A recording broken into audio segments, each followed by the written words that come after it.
But everywhere we go now, we say Jamaica to the blood clot world now. Big up my motto, big up the general, Alliance Gully, you don't know, man. Drizzy Drake continues to deliver that, dance hall sound, this boring whitewash Toronto dance hall that doesn't really sound much at all like real regular dance hall. And now that Drake is palling around with all of these rappers from the UK, he seems comfortable in rapping now in an English accent, which happens on the song No Long Talk, where he's kind of putting, a little bit of that English twang on some of his vowels on his bars here, and then he mixes that with his fake patois, and then it's just an unholy matrimony of horror.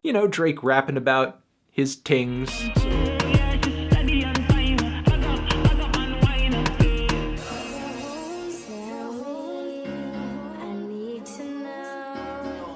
I'm so excited to finally get a chance to be on the snap, Juice from the six. April 29th, the thing's set, the thing's dead, and trust me, headshot to them bomb up. That intersection, Jane Street and Weston Road, is on the outskirts of an enclave of Jamaican Canadians.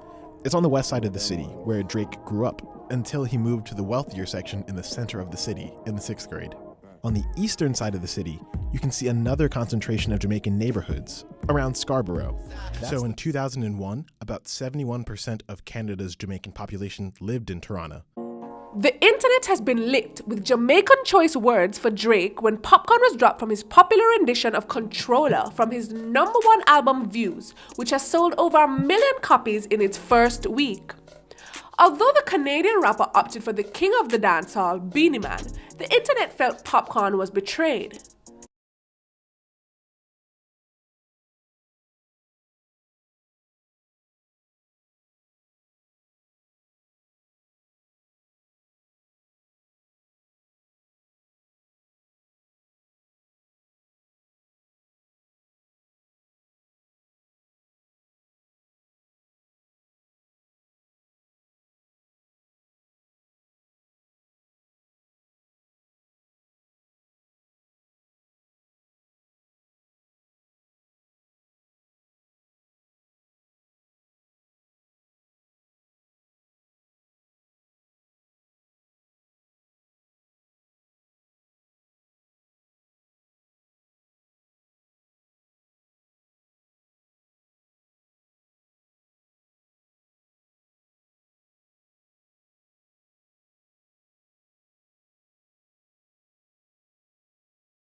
Benitez Rojo expands on the influence of music in his essay 3 Words Towards Creolization.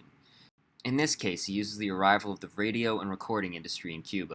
It brought the son, rumba, and conga into the mainstream in the 1920s, all which was previously not nationally accepted outside of the black population. He goes on to say that eventually Cubans internalized the rhythms and started to contribute to what is now known as Afro-Cuban culture. Today, however, it is not regarded as such other than simply being the Cuban way. Expanding on these series of essays, Lourdes Vasquez goes on to say that categorizing writers by origin is creating a literary apartheid. Wilson Harris believes the basis of language in Europe is the pursuit of domination, to create a language that is beyond what has already been established. Frank Martinez-Aaron uses another example of the impact of music. We see how Creole songs have been reconstructed in English. The nursery rhyme given is Ina Mina Mason broke a little basin. The reconstruction of the first line would be male children below the deck. The song represents a slave auction. As the rhyme spread, there does become a widespread ignorance on something that emerged from slavery. He even suggests Obla Di Obla Da from the Beatles song is a result from this.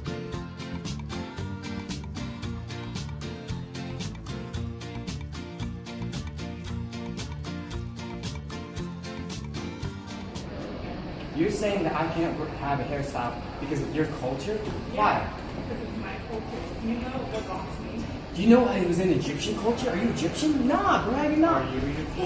Are you Egyptian? No, but it doesn't matter. Wait, where's Egypt? Tell me. You know what, girl? Where's Egypt? Dude, girl, you have no right to tell me what I can wear. Huh? Where's Egypt? Yo, girl, stop touching me right now. Yo, girl, stop touching me right now. Come back. Get off of me. Come back. Certain issues where I see that there's a problem, right? So for instance, there are employers that would refuse to hire a black woman if she wants to wear her hair naturally. I have a really good friend who had that problem.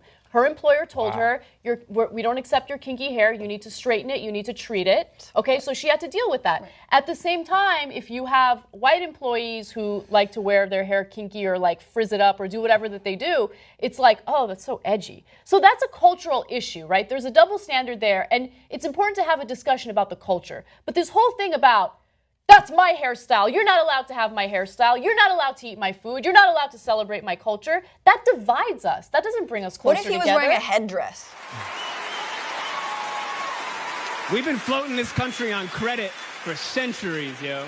And we're done watching and waiting while this invention called whiteness uses and abuses us, burying black people out of sight and out of mind while extracting our culture, our dollars, our entertainment like oil, black gold, ghettoizing and demeaning our creations, then stealing them, gentrifying our genius, and then trying us on like costumes before discarding our bodies like rinds of strange fruit.